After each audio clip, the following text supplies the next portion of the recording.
Hello, it's Cindy from Cinder's Papercraft again. 3 days in a row, you poor things.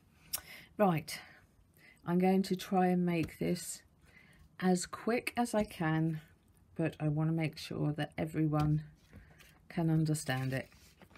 Now, I'd like to save you all some money, and I'm sure you'd like me to show you how to save some money. So I've come up with this idea that I will do quick tips, and hopefully they will be quick. This one may be a little longer because it's going to be about embossing, but I think this is the one I'm going to start off with, because shortly after this is finished I'm going into a project that directly relates to this. So right, so we all know that this here is an embossing buddy. It is a little bag and it's filled with it's actually, I can't remember what they said it was made of. It's a very fine powder, and I've nearly worn it out. I also use this one for when I'm doing sentiments or small areas. Now this one you can open it up and refill it with baby powder, because that's what it actually smells of. It reminds me so much of my nana. I love it. Or you can fill it with cornstarch or corn flour. So they are the two that I would say are the normal ones. Now, if in 2007 when I got married, I got this. I don't endorse any of these products here, well, except for some markers. I love them to bits, but this got used a couple of times, and I mean you can see the plastic's even faded. But don't ever throw these away. These would make wonderful embossing tools. So this one's not even been open. So you open it up. For those who don't know them, you'll be able to fill this with your powder, and you'll do the normal one where you shake and it puts a little bit of powder out, and you'll pick it up, and then you'll go across your paper and emboss, again using whichever fine powder you choose to use. Obviously not facial powder, more like baby powder. Or this is to me the best way after these, but when I'm doing whole pages, trust me, this is going to be the best way. So just take a normal bowl, pop some baby powder in. This bowl does not need to be anything special. Just run it round there, dab it off, and then just give it a couple of flicks. Nothing's coming off it, so that's gone down into the bristles. And then all you will literally do is done. That's how quick it is. Baby powder does not cost a lot of money. You can probably pick up one of these, I think they're blusher brushes or face brushes from the pound shop, and you can use it forever. There's no reason why I might not ever bother getting another one, because this you can do such a large area with. So that's my homemade tip, and I think that's a fairly good one. Oop. Are you still with me? Let me move that back. Right, don't know why that's out. Now I have a lot of embossing powders because I emboss more than I stamp, to be honest. I emboss and use die cuts. If you do have a lot of embossing powders, then do make ink swatches, swatches of them. I also would, I have stamp swatches as well, because the colour they are on the outside of the ink case isn't always the true colour. So it's nice to have a proper swatch that you can flick through and say, I want that colour, or this one doesn't match it. And just to prove a point, apart from this one, go through to there. All of these are gold. Oh, don't start yet, please. All of these are gold, so it's a bit shocking when you buy gold and it's not matching up with what you got. So if you write what they are on the back, then if you don't like a certain one, then you don't have to buy again. Embossing powders are incredibly cheap. You can buy coloured pots off eBay for something silly like 99p, and I'll just show you what ones. Now they don't come like this because I actually take them out, but no, that's Hero Arts. Oh, come on. Oh, for goodness sake. That one. You get that much, which is quite a lot because you're not going to use a lot of it, and it's so cheap. So if you think embossing powders are lots of money, they're really not now, and especially if you go to the right places, even on Amazon. But you can also use dye-based dye ink stamps. You can stamp, obviously, emboss. Sorry, my head's scrambled. You can emboss with the watermark, which is Versamark. That is the standard one, and it's the best one. You can emboss with any pigment ink, which they always used to be the pigment inks, and I haven't actually got any here, but the Whisper White is a pigment ink. You can you can emboss with any of the distressed ones. Don't let that name put you off, because they are beautiful stamps. They stamp beautifully, that they do everything perfect, and they come out in a lovely matte, suede-y, lovely feeling. It's only if you choose to add water that they actually do anything different. See, it is just lovely. And by the way, that is the pattern. They stamp beautifully, and what's more important, and I wonder if I can, is they will stamp on any colour card, which we know black card is almost impossible to stamp on. Let me just see. Quite clever. And obviously that wasn't done properly, but now you can emboss with those, and you can emboss with dye inks. Dye inks you do have to work a lot quicker with, but I'm happy to show you how to do that in a separate tutorial. Now, a reason I have these out is because all three of these, there's only two, I have a third one which seems to have grown legs and walked off. Ah, there it is. I love this colour. It's favourite colour.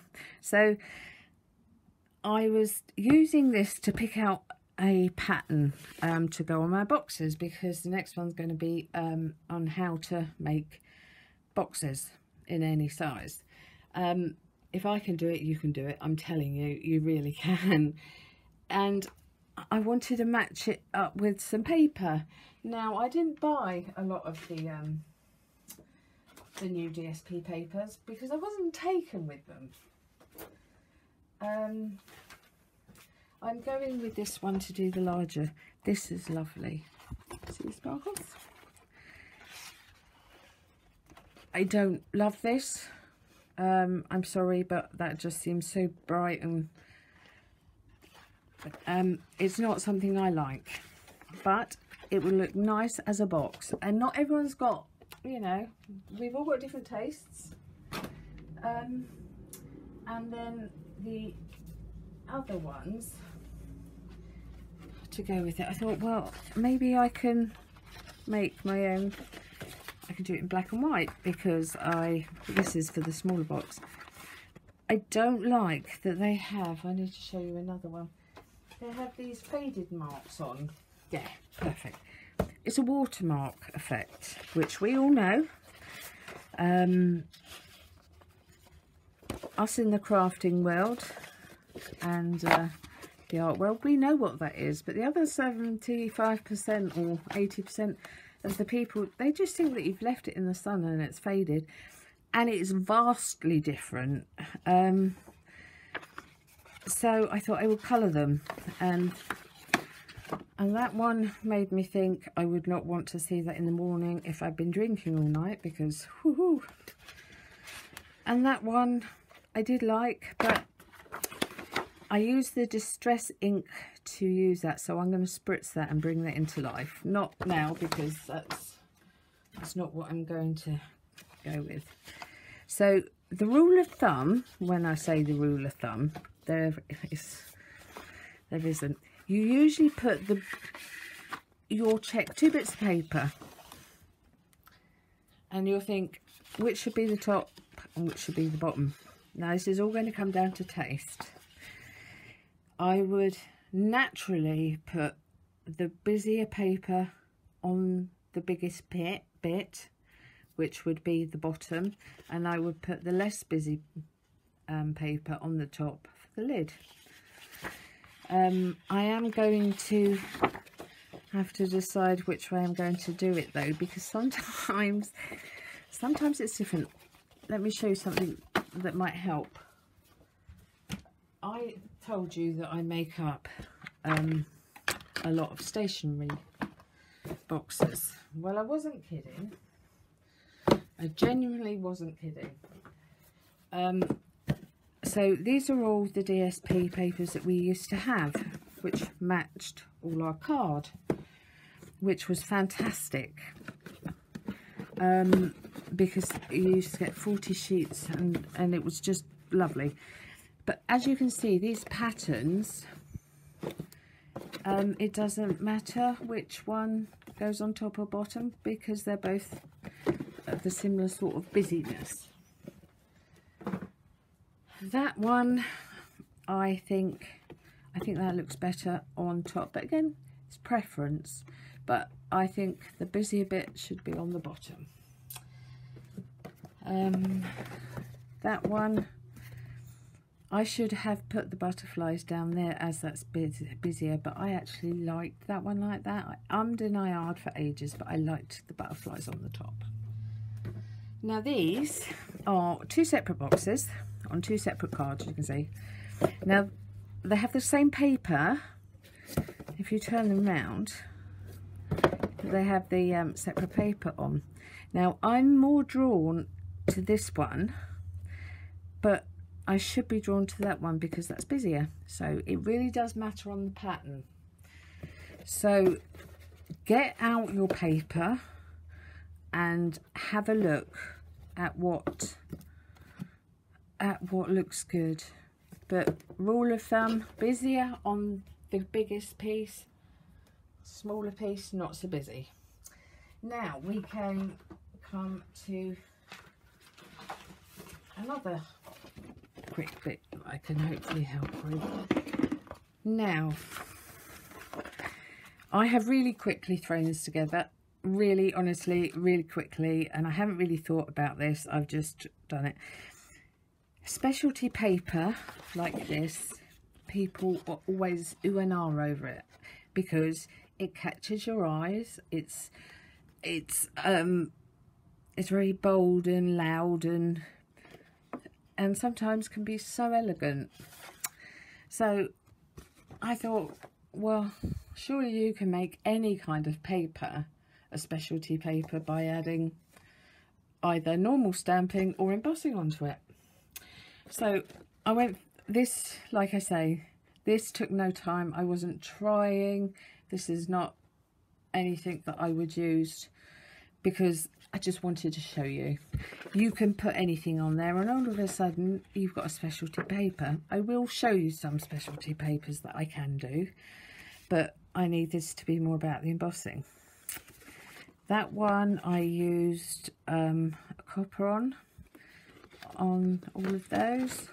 Those ones I used that bright yellow. I wouldn't ever use that, but just wanted to show you that you could just use Daffodil Delight as a dye, and then put some clear embossing powder over and emboss it, and it would be lovely and shiny. And that one was literally just smeared on and embossed. Now I know I could copy this, and I could copy it quite easily, but I didn't want to. I wanted to show you that any paper you can make embossing. Embossing, a specialty paper. You have to excuse me, my brain's a bit fuzzy today. It's really warm where I am at the moment, and it's releasing fentanyl like crazy. It's making me feel a bit high. Right, now also sometimes people don't have any metallic papers. You can always just cover this in Versamark, emboss, put your powder on, and then you layer it up. And again, I haven't done this properly. This is just literally a quick tip. It's not a professional thing. And then you've got the lovely gold.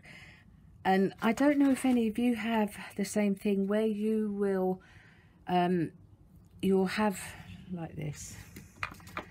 You'll have your dye. That one, it says love and it's got a thingy. So you'll do that out of metallic gold, and it's beautiful. And then you'll put the vellum underneath the gold, and then you'll match it up with the metallic paper. And if this hasn't been cut out of metallic paper, it's been embossed, and it doesn't go. So if I do decide that I am going to emboss and then die cut, I will often make sure, because then it matches, that I do the card underneath. Alright, well, I hope that wasn't too confusing. I really do hope that I didn't rush through that, because that's the last thing I want to do. But from this I can have questions. You are more than welcome to ask questions. I will always address them in the next video if I don't address them straight away. I would say though, for people with problem hands, if you have had no interest in blending because it's very difficult, these Distress Oxides, I'm not selling these.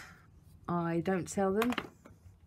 I have no interest in selling them because I want them all for me.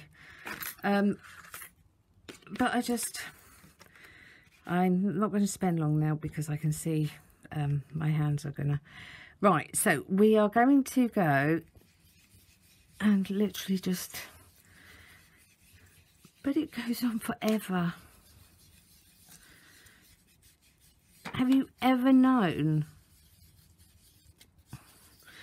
It goes on forever and ever and ever. I'm amazed by it. So anyhow, you can do a lot of techniques with those, and you can do a lot of techniques with these. I will not be missing out on those, trust me. So if you would like to see any other embossing, especially with dye inks, there's two ways you can do dye inks, and one way is foolproof and the other way is you've got to work quickly, and I don't mind either. Right, so hopefully this isn't too long. I hope it hasn't been too long. I feel like I've rushed, and I hope I haven't. I'm going to upload this now, and then I'm going to be doing an idiot's guide to making a box. And trust me, I'm not calling any of you idiots. But if I can do it, you can. And I'll see you shortly. But again, thank you for all your support that you gave me. I'm just so touched by it all. Anyway, if you would like to see anything, let me know. But I am going to get on and do how to make boxes. If I come back with a different video, it's because my hands maybe aren't doing what they're supposed to do. But there will be another one. Right, so love you all very much. Thank you for spending part of your day with me. And if anyone has family or relatives or friends who are in the service, you're in my thoughts. Right, I will see you soon. Thank you, bye.